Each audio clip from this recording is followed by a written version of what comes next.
Welcome to Oakland University's Youth Protection Policy Review and Presentation. In today's presentation, we will cover the following: OU's commitment to protecting youth while on campus, reporting, behaviors to recognize, youth program policy and website, camp program and participant requirements, scenarios related to youth protection on campus, and standards of behavior. Oakland University is committed to protecting youths while they are on campus. Oakland's commitment is to provide meaningful programming while protecting the health, safety, and welfare of all participants.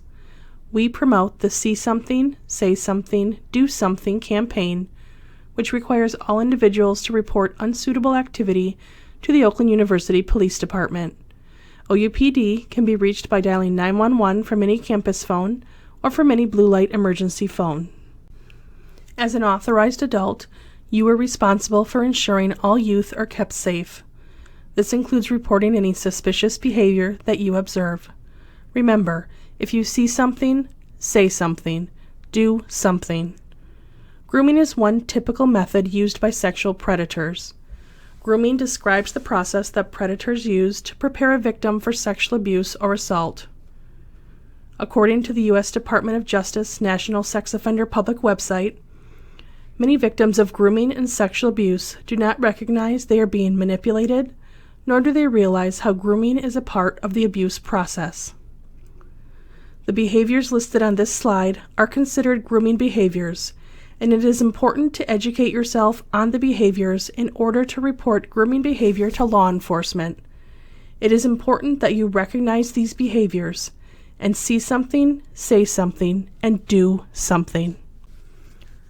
All persons who become aware of abuse through interaction with youth, observation of youth with another person, or being informed of abuse must report their good faith suspicion to local authorities. This includes any belief that the youth is or has been physically or sexually abused, physically or emotionally neglected, exposed to any form of violence or threat, or exposed to any form of sexual exploitation, including the possession, manufacturing, or distribution of child pornography, online solicitation, enticement, or showing of obscene material. You are required to report youth abuse to local authorities. When reporting abuse, provide the following when possible: who was involved, what occurred, when did it occur, where did it occur. OU's Administrative Policy Number 630 provides direction on appropriate supervision and protection of youth participating in programs and events offered by or at Oakland University. This policy can be located on the OU Administrative Policies and Procedures page of the OU website.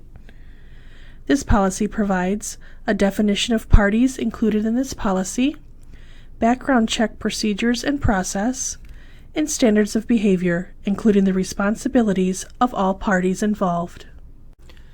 The Youth Protection webpage contains the youth program requirements as well as various resources for the OU community. Within each section of the Youth Protection webpage, you will find additional information for all involved in the youth program. The information provided online will help others with preventing, identifying, and reporting any abuse. Oakland University requires individuals interested in, working in, or volunteering for university-affiliated youth programs to undergo background checks prior to commencement of these programs. This requirement is part of protocols established to ensure safe conduct and supportive interaction between youth and adults. Individuals seeking additional information about the background check process should contact their program director. OU has established program approval requirements that include the following: 1. Register the program. The university requires that all university-sponsored youth programs or events be registered annually. 2. Submit background checks. All background checks must be completed and evaluated annually at the sponsoring unit's expense through the university-approved vendor. And 3. Program administrator compliance. Authorized adults are responsible for familiarizing themselves with the policy, the Youth Protection website, and standards of behavior. Program registration. Oakland University requires all university-sponsored youth programs and events to be registered annually. Youth program administrators are responsible for ensuring all listed information is current for their program or event. Registration is expected to be completed no later than 60 days before the start date of the program or event. The registration link can be found at www.oakland.edu/youth. If you have any questions, please contact the Youth Protection Clery Compliance Coordinator at 248-370-3867. Background checks. All background checks must be completed and evaluated annually at the sponsoring unit's expense through the university-approved vendor before an authorized adult can instruct, supervise, chaperone, oversee, or otherwise interact with youths in youth programs. The university requires a minimum of 2 weeks prior to the commencement of the program to complete background checks. All third-party providers are required to annually complete a criminal background check at their expense, including a sex offender registry database search on all authorized adults, including but not limited to faculty, staff, students, and volunteers who care for, supervise, work with, instruct, or oversee youths. If a criminal record history is found, OUPD will evaluate and make a determination regarding placement. Program Administrator Compliance. Authorized adults are responsible for familiarizing themselves with this policy, the Youth Protection website, and these standards of behavior. Administrators are also responsible for the training of staff and volunteers for their programs. Additionally, administrators must 1. Coordinate completion of background checks with all authorized adults affiliated with the youth programs in accordance with this policy. 2.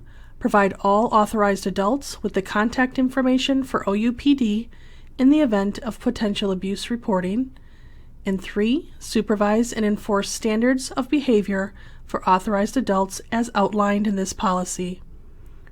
Third-party providers must maintain sexual molestation coverage as required by the University Office of Risk Management. Any camp, program, or other activity that includes participation by youths must comply with OU's Youth Program Protection Policy.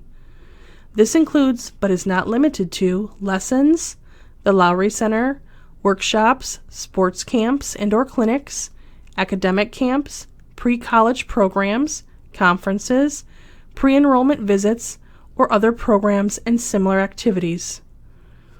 Also subject to this policy is any one-to-one or small group activity where a person who is knowledgeable and has expertise in a specific content area or discipline provides guidance to one or more youth who are not as knowledgeable or lack the expertise.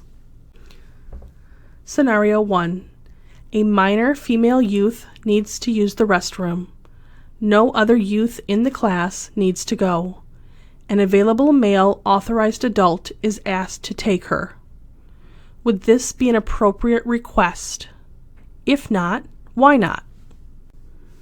In this scenario, a better option would be for the authorized adult to ask one of the other female youths to accompany the youth, even if the other female youth does not need to use the facilities as well. Scenario 2. A youth is touching other youth campers. What should be done in this case? Intervention by an authorized adult is appropriate in this case. Intervention efforts could include explaining to the youth about appropriate touching, personal space, courtesy issues, and creating a positive setting for all campers to enjoy. Taking the issue to the youth program administrator if the behavior continues. Notifying the youth's parents if the desired result is not obtained.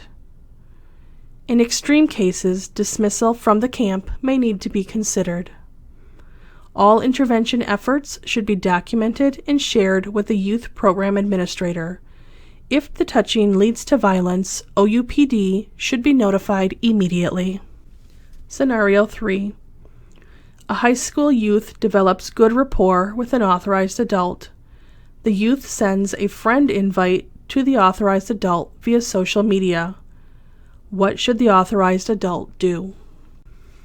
The authorized adult should not communicate with the youth through email, text messages, social networking websites, internet chat rooms, or other forms of social media at any time, except and unless there is an educational or programmatic purpose and the content of the communication is consistent with the mission of the youth program and the university. The university has established 10 standards of behavior that all participants interacting with youth must adhere to. It is the responsibility of all parties, as defined by the Youth Protection Policy, to adhere to these standards of behavior. Number 1. Do not engage in any sexual activity, make sexual comments, tell sexual jokes, or share sexually explicit material, or assist in any way to provide access to such material with youths. Number 2. Do not be alone with a youth. If one-on-one interaction is required, meet in an open, well-lit space or room with windows observable by other adults from the youth program, unless the one-on-one interaction is expressly authorized by the youth program administrator, dean, and department chair, or is being undertaken by a health care provider. Number 3. Do not meet with youths outside of established times for youth program activities. Number 4. Do not invite individual youths to your home. Any exceptions require written authorization by the youth program administrator and written authorization by a parent or guardian. Number 5. Do not engage or allow youths to engage you in romantic or sexual conversations or related matters unless required in the role of resident advisors, counselors, or health care providers. Number 6.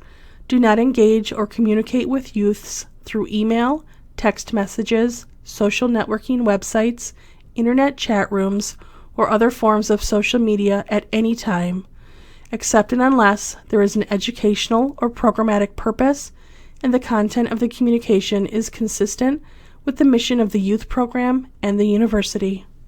Number 7. Do not touch youths in a manner that a reasonable person could interpret as inappropriate. Touching should generally only be in the open and in response to the youth's needs for a purpose that is consistent with the youth program's mission and culture and for a clear educational, developmental, or health-related purpose, such as treatment of an injury. Any resistance from the youth should be respected. Number 8. Do not engage in any abusive conduct of any kind toward or in the presence of a youth, including but not limited to verbal abuse, striking, hitting, punching, poking, spanking, or restraining. If restraint is necessary to protect a youth or other youths from harm, all incidents must be documented and disclosed to the youth program administrator, OUPD, and the youth's parent or guardian. Number 9. Do not use, possess, or be under the influence of alcohol or illegal drugs while on duty or when responsible for a youth's welfare. And number 10. Possession of or use of any type of weapon or explosive device is prohibited. For questions related to the Youth Program Protection Policy, please contact the Youth Protection Clery Compliance Coordinator. Thank you for participating in this training program. This concludes the Youth Protection Policy Review and presentation.